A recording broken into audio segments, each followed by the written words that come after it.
Class is in session. Hey everybody, and welcome to Unlearn 16. Class is in session. Today you just get me. I know it's a letdown after Vanessa was here last time, but nonetheless, I can be slightly entertaining.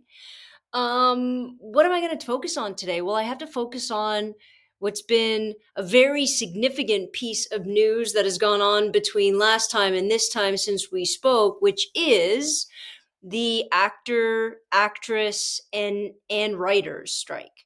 So the SAG strike that has now been voted on, so that at this moment in the United States and Canada and other parts of the world, actors, actresses, and all writers associated with that union are now on strike, done, not doing anything, pushing back against the actual industry.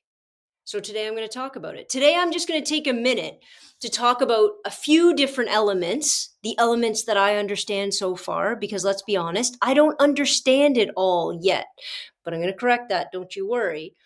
Let's talk about what I know.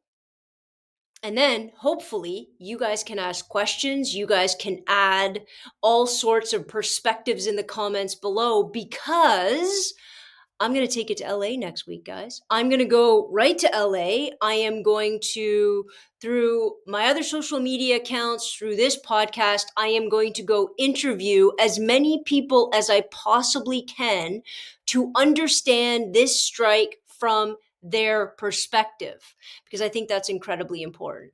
So let's get into it. First and foremost, I didn't understand who was sitting on the other side of the table.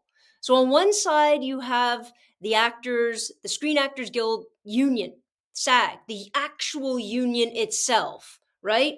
I get that. I get the people that are working. What I don't understand on that avenue is how there are union sets, there are non-union sets. And in Canada, for example, and I don't know if this works the same in the States, there are sets that have to be a certain percentage of union and then can be a certain percentage of non-union actors. Number one, I have a problem. I'm going to set that aside for a second because I'm going to tell you my problems in a little bit. And yes, I do have a lot. But let's focus on what they're demanding. So on the other side of the table, there's some ridiculous acronym. I don't understand what the acronym stands for. But in essence, the other side of the table, sitting across from the union, the actors union, are the studios. And the studios, from what I understand, and I am going to go into this much, much further and in more detail as I learn more, as I talk to more people, it's pretty much encompassed or includes about 10 people. About 10 people who have the money, the capital, the control, the ownership of everything on the other side of that fence. Listen, guys, I'm going to find out who the 10 are. I'm going to break it down. I'm going to talk about their money. I'm going to talk about their private islands. I'm going to talk about all of it so we can get an idea of who's sitting on the other side. I grew up a union kid, right? My mom was a nurse forever. She was then the nursing president of St. Mike's. I understand the importance and the foundational roots that a union provides and fights for an entire society. I understand that. But I always understood who my mom and who the union was negotiating against or with, depending on which kind of group you got, right? On the other side of the table was sitting the hospital. And above that was the government, because in essence, they are government employees, right? So I get that. I get the management on that side. It's the management on this other side that I'm a little fuzzy on. Okay, so you have the actors on one side. Now, what are they asking for? What are their demands, right? What is all of this about? Well, I'm going to give you 3 of the basic demands that I think encompass the most important parts of this strike. Number 1, cost of living. Period. Guys, there's nobody on earth that would be sitting there thinking somebody shouldn't get a cost of living wage increase. Everything has gone up, right? Everything has gone up. So why on earth a union wouldn't be fighting for cost of living wage increases beyond me? But that's the minimal thing, right? The 2 bigger from what I understand so far, the two bigger driving forces, the bigger demands are these. Number one, residuals as they pertain to streaming sites. Now, again, understand, I don't get all of the intricacies, but for example, Netflix, Hulu, Crave, Prime, Amazon, they don't pay residuals to actors directly. Those residuals are still coming from the studio as a part, I'm assuming, of a deal the studio made with the streaming service. And the reason why this hasn't been sorted out already is because last time they did their contract, this wasn't a thing. How can you negotiate for something that doesn't quite exist yet? Nobody really knew what streaming was going to look like. Nobody really knew how much it was going to take over everything else. And here's the bigger issue. They made a deal. So the studio made a deal with the streaming services for the studio to make X amount of dollars. But what I understand to be true is that there's no real way to measure, and this is super important, there's no real way to measure how many people are viewing certain things on, let's say, Netflix accounts. Of course, there is ways to measure. It's just not transparent. It's not clear. So that's the number one issue. And now they, knowing what streaming services are like, knowing how many people, myself included, are watching things like Grey's Anatomy and Gilmore Girls and House and Buffy 50,000 times, that money goes nowhere but back to the streaming service. It does not go to the actor. The difference there being, if your show was replaying on ABC or NBC or whatever, you would get a residual check pertaining to the exact number of times that show replayed. And that amount of money was being brought in, right? So if you're thinking about something like, I use Netflix, but we can talk about any streaming service. When you think about that, there are shows that are bringing people into it, that people are watching again and again and again. But that was bought outright to the actual studio with no consultation, no connection, no awareness, and no input of the actors who actually produced and created the show. Because let's be honest, I mean, all those people that are involved, we are obviously very much drawn to the actors, right? Now, what we're also ignoring here, and I don't know as much about this, and I promise you, when I go to LA next week, these are the questions I'm going to ask. When we talk about a strike this big, it is affecting a huge group of people, right? What about the cast? Like, what about not just the cast, not just the acting cast? What about the props guy? Right? What about set designers? What about costume design? How do all of these other people play in? And how are they being treated by the broader set of working conditions on a set? There's a lot of rules, let's be honest, that movies and TV break. The workday, for one, the workday for these individuals is completely different. Now, is it for shorter periods of time? Sure. But they could have 12, 13, 15-hour workdays. The rules are different. The per hour thing is different, right? All of that changes. And so one of their big fights is, we need language. Of course you do. Of course you do, right? We need language that clearly delineates what an actor's rights are within the confines of this new world of streaming, within the confines of this new world of online entertainment, that you don't need to access a cable channel. You don't need to watch a commercial, which is obviously a big money issue. You don't need to access and watch a commercial in order to get to your show.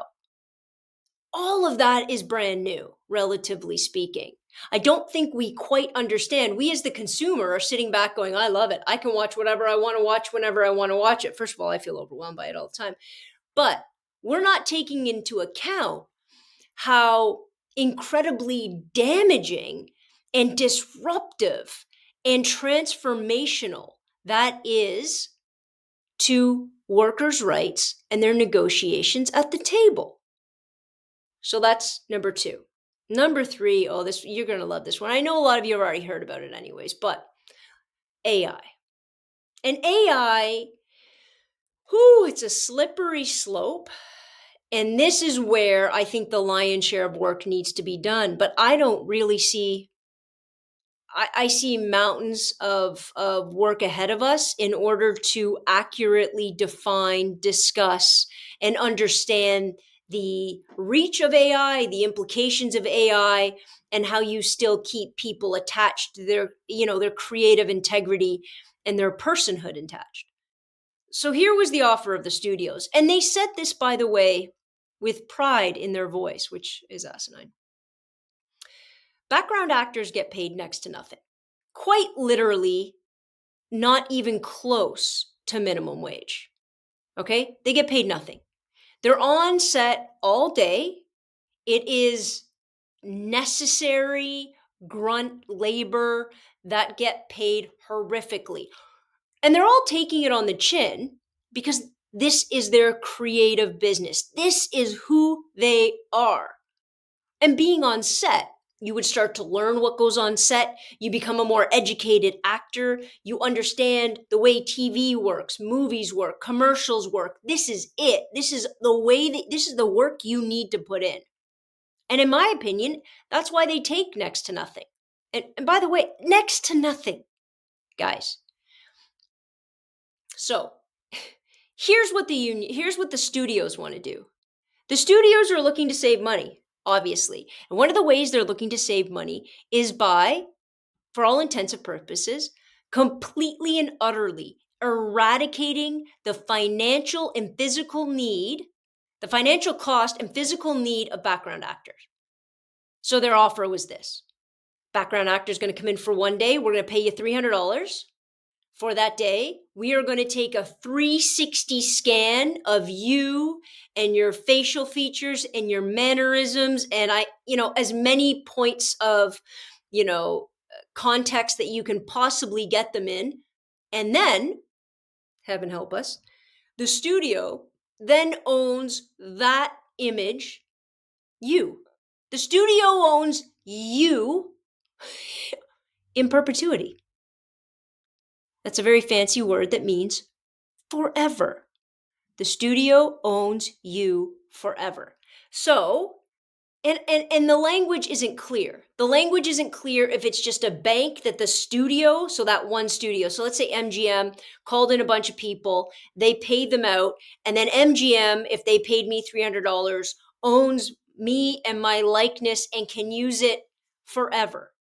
Now, are there a bunch of levels to this? Of course there are. But their goal is that. Now, be very sort of clear in understanding this. They are going to present that as the thing they want. I don't think they think they're going to get it. But I think the studios, just like any other negotiation, you want to go as far and hard in the paint as you possibly can. So when you pull back a little bit to your actual point, to your actual offer, it looks like you've made an accommodation. It looks like you've made a compromise. Okay? Because if MGM took my 360, do they own me for that movie? Do they own me for any movie that MGM is ever going to use? Because that's kind of the argument here. That's kind of the argument. And I'd go further than that. Honestly, I really would. Because these 10 men are sitting behind, some sort of pay no attention to the man behind the curtain veil, I feel as though there'd be some crossover. I don't see this group. This group is a monopoly. It's not a monopoly. It's a freaking cartel. Isn't it? When different companies that are supposed to be in competition together against one another, Universal versus MGM versus Disney, who's going to make the best product, yet they all sit down and decide how to create a contract for the most significant, or one of the most significant, because obviously there's all sorts of crew on a movie and a TV set, one of the most significant aspects, because they do it for everybody else, and they have commonality about how you get hired in the rules and the payment, yada, yada, yada.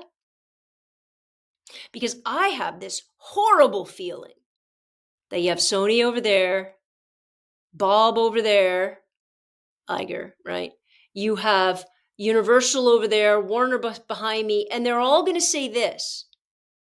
We all just want to never pay for a background actor again. It'll save us all so much money. So Sony, you get a chunk of them to get there. You pay a chunk of them, their $300 a day, and get their image. Universal, you pay a chunk of them. Disney, you pay a chunk of them. And then we'll have this huge database of people we own that then, let's be perfectly honest, you can buy and sell and trade. Right? Do we not see this as being a legitimate agreement? It's kind of like, I always thought this about gas companies. You go up to different gas stations, which are supposed to be individually run. Why is their price always the freaking same? They've decided.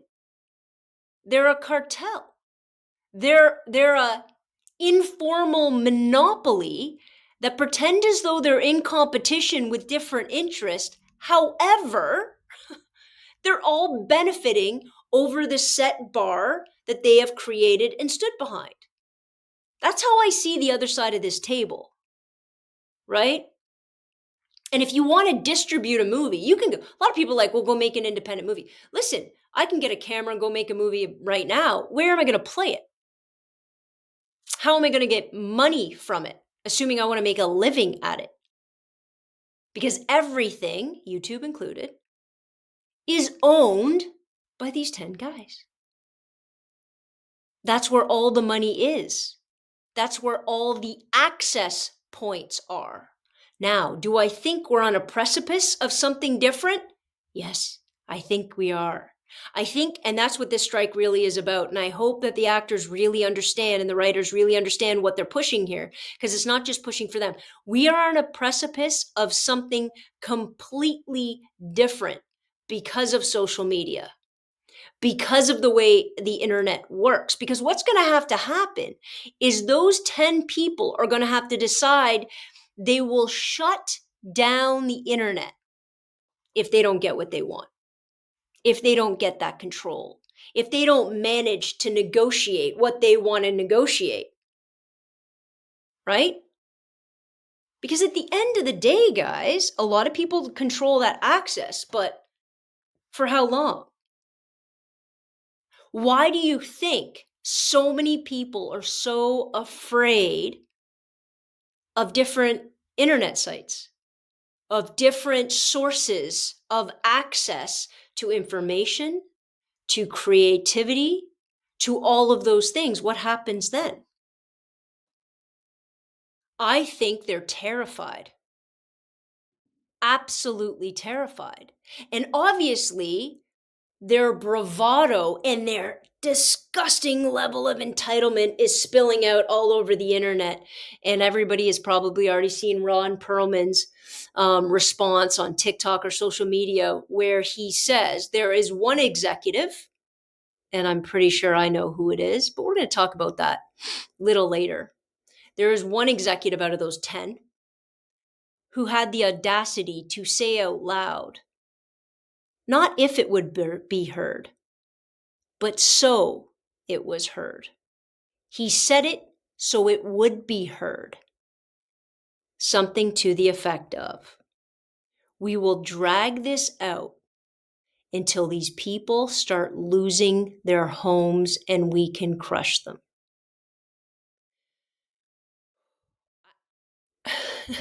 Saying that out loud and then hearing, Ron's response, which if you haven't seen Ron Perlman's response to that, it really was genius and empowering. Saying that out loud is one thing. Mumbling that, saying that's how you want to fight this fight. But he didn't say it like that. He said it so it would be heard. He's not trying to be secretive. He's trying to be as big of as an entitled billionaire bully that he possibly can be. He doesn't think there will be any recourse, retribution. He can't even envision, because they're that short-sighted. He can't even envision another way of being because he's been in this position and has established such a level of power and economic and, to be honest, cultural control, that this kind of thing is just going to wash. He has money so he can ride it through, but he knows that the majority of the people in this industry do not. And he knows there are way more people, and I really want to get to this, there are way more people in the world of acting that live much like I live, right? If I didn't have a job for a month, who pays my mortgage? No one. They live paycheck to paycheck. They are working actors, they are working crew, they are working writers. They need consistent work in order to maintain a home, food on their table, their kids in school, all of those things that the rest of us do. Now, just so we're aware, I want to be real clear on this stat. I would argue, and actually I am going to underplay it. I would say that 10% of the acting world will be and can be just fine through this because they have achieved a level of, and they've worked for it, make no mistake about it. I am not taking away of what they've worked for, but they have achieved a level of economic freedom based on their accomplishments in this industry. If this goes on a long time, they will be fine. Now, will they be doing what they love? No, but they will be okay because they've worked hard enough and brought enough, like all of the aspects that go into making somebody that level of a star, and that level of a and in a lot of cases that level of a workhorse. And they've done that all and managed to achieve that level. That 10%. And by the way, it's an overestimation. 90% of people in this union cannot survive economically a strike lasting very long. 90%. And that's who that executive was talking about. He's not talking about, hundreds of, a guy worth hundreds of millions of dollars who's been in blockbuster after block, but he's not talking about him. That's not who he needs to break. They can stay out. It's the 90% that he was talking about.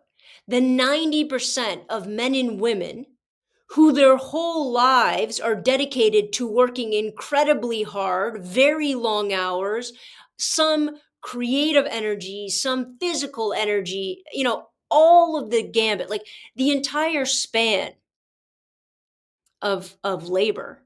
And all of them are doing that, and they know that 90% of those actors won't survive a strike that lasts any length of time. And he believes that as soon as it gets to that breaking point of the majority of those people, a good chunk of those people losing their homes, they will cave to whatever the studio is offering. You want my image in perpetuity? Okay. You want that's what they're hoping for. The reality, though, is if that's the case, you've eradicated, by that ridiculous offer of taking their image one time and using it in perpetuity, you've eradicated all of those working actors' jobs forever anyway. You've already shut that. They will lose their home anyway. That offer was to tell you what's coming down the pipe. And I'm terrified because I think what's coming down the pipe is AI coupled with CGI, so that a studio never has to pay these people again, never has to create. And in actuality, think about it like this. A lot of actors start out as extras. They learn the business as extras. So here's my question. What if the next superstar is an extra and Warner Brothers has bought their CGI, their AI image in one day when they came in for $300 and that person blows up? That person becomes the next, I don't know, Brad Pitt. That person becomes the next Meryl Streep. Does the studio then own them as well in perpetuity? Is this the way a studio can hedge their bets to own people and taking a guess at who might actually blow up? Is that implied in that? Because I promise you it is.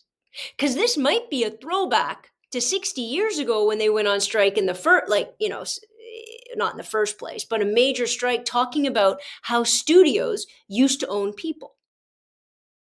So if you were Cary Grant, if you were Myrna Loy, if you were owned by a studio, just like being owned by a record label. Now the difference there is if MGM bought me, and please make your own comparisons to what that sounds like. But if MGM bought me, I only ever get to make movies with MGM for the rest of my career. Does owning their image, even as an extra, sound remotely like trying to get back the heyday of Hollywood when they could own actors as a commodity? Giving them no recourse to work anywhere else, completely disempowering and stripping away their work and creative autonomy forever? Is that what they're trying to get back to? I promise you they are. Oh, I promise you they are. Now, when we're talking about this, what comes to mind, and again, this is something that I'm, please, in the comments, pour your questions, anything you disagree with, pour it in there because I'm desperate to understand this whole picture. Because I want to know, we have to answer this question. What does a healthy structure look like? What does a healthy structure look like for this industry? And by the way, I don't care if you're in a union as a teacher, as a nurse, if you're at a union in Starbucks. It's the same potential idea in the sense that how much money is a corporation, is a company allowed to absorb? How big are they allowed to get without equitably, please note I said the word equitably, not equally, equitably distributing wealth to those who have built the corporation, keep it functioning, and keep it growing? How do we know that? How do we decide that? When we talk about what a guy like Tom Cruise gets for a movie, that's nothing compared to what the owners get. That it makes Tom Cruise look poor. What? No different than the owners of major league teams and the players. No different. So, this isn't just a movie problem. Part of it is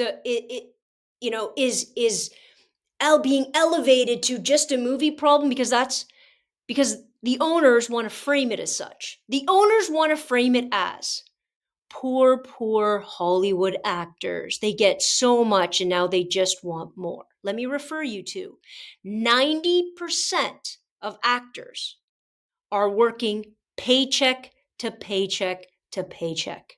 They are not millionaires. They do not own major estate. They are like you and like me, trying to work in an industry that they find to be who they are, empowered by it, create whatever the reason they chose to do this job. The movie studios are counting on the public going along with the ridiculous falsehood of a narrative all these movie stars with all this money, and all they want is more money. That's what they think. That's how ridiculously disconnected the public is from the actual working world of Hollywood and movies and movie production and television production. And I say that as somebody who's always been very removed from it. We're very removed from it because we see it as this such an incredibly cool, amazing thing. And let's be honest, everybody wants a little bit. Everybody a little bit wants to be a movie star. Come on now. So there's a level of jealousy there.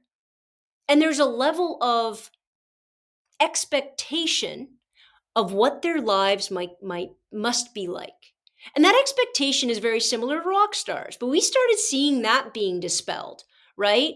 When you see actual biopics and actual histories of how much money artists who were selling millions of albums never made. Of Prince writing the word slave across his forehead, changing his name so that the studio didn't own that. Yet we say, well, they're rock stars. But again, the majority of singers and songwriters are working paycheck to paycheck to paycheck. And the people that are amassing great sums of wealth are those who own them. And I use the term own purposefully because for some reason, in these industries, in these creative industries, this idea, this concept of owning has always been there and is now making, in my opinion, a very big comeback from the owners. And I think because everything's shifting, the owners are still trying to figure out, what do I need to do to make more? What do I need to do? And this is key, to own more of them. Because if I own them, I control them. If I control them, all the streets come back to Paris. Everything comes back to the center, which are those people and those billionaires who are controlling access, production, and wealth. I see it as a big picture. And I'm going to, as of next week, going to try to go down as many avenues as I can, ask as many questions as I can. For example, how should it be structured? What should be transparent? What isn't transparent now? What should the public know? What should the actors and actresses, how should all of this stuff be seen? And how transparent should these business practices be in order to create a system? Forget equitable for a second. That's my goal. How about we just create a system, heaven help us, that respects current labor law as it applies to the rest of us? How about that? Because they don't have any job security. We understand that. None.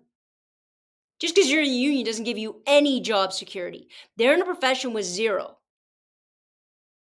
So how are we not creating healthy, respectful, legal conditions of employment that give equitable amounts of power to the workforce than to the owners? Because that's the whole point of unions, right? You can like them, you can hate them. Well, if you hate them, you just don't understand them, because let's be honest, without unions, nobody in this country or the United States would ever have a decent wage, days off, holiday pay, sick pay, ever. And I don't care if you're not in a union. If you're not in a union, you should go thank a union employee for going on strike 10 years ago, because that's why you got what you got. I promise you. I promise you. That's how it works. So if you think you're getting paid what you're paid because you think your employer respects you and they just, please, oh, honey, then I have some land to sell you, right? No, no, no, no, no, no, no. Unions fight to establish labor law. Labor law and expectation then pervades all other employment sectors in that country and in that region. Without the union, You have no expansion of workers' rights. Without expansion of workers' rights, everybody gets screwed. So a lot of people love to sit back, go, unions. No, you should be thanking a union. Because if a union didn't do what they did, and sometimes in completely different fields, you would not be getting paid what you're getting paid. You would have no sick time. You would have no days off. You would have no workers' rights whatsoever. Labor law exists because of unions, not because somebody got nice at some point. And don't think that same struggle isn't happening within the acting community. Do not think it isn't a hard, difficult, painstaking job that people engage in and provide such an amazing thing for the rest of the world. That is our culture. And that's what remains. Our music, our movies, our theater. You want to ignore it, you want to go about your day, I promise the strike's coming to a town near you. UPS, right on the brink. What else do you think's going to happen? What else? How many other rights are going to be stripped away in the face of economic crisis? In the face of billionaires wanting to make more billions? Never have we seen such an increase of wealth in the hands of so few. Why? We're living in a broken capitalist system, and the only group that is going to right that system are going to be unions. They're the ones that have to renegotiate labor law. They're the ones that in this age of the internet and AI and CGI and all of the different things we now face, they are the ones that have to sit at that table and create and fight for new laws to protect workers against new social, economic, and technological conditions that would otherwise erode away their rights, so those few at the top get more. Understand it's a bigger fight. It is a bigger fight. But I am going to do my best to understand each piece as we go when it pertains to this particular strike. I am going to do my best to raise awareness to individuals being affected and to personalize it. So we can all stop thinking it's just Julia Roberts up there, lying beside the pool. And by the way, all of those huge actors have all walked off, have all picked up picket signs, right? Because those people understand how they got to where they are. Those people understand what the future looks like. And those people understand what the fight has to be. So don't discount them either, just because they've made a lot of money. That doesn't mean they're not here for a fight. It doesn't mean the fight doesn't need to happen. So any questions you have, any disagreements you have with me, throw them in the comments. If you're ever going to comment on a video, now is the time. Throw them in the comments.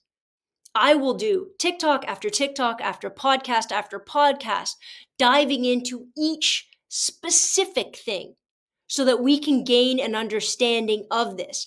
I am not going to let the media that exists or those 10 guys control the narrative, well, in so much as I can help it. So write down your comment, write down your question, write down what frustrates you, and I'll take it to LA next week, and we'll see what kind of trouble we can cause. And until then, I'll see you next week. Same bat time, same bat station. Dismissed.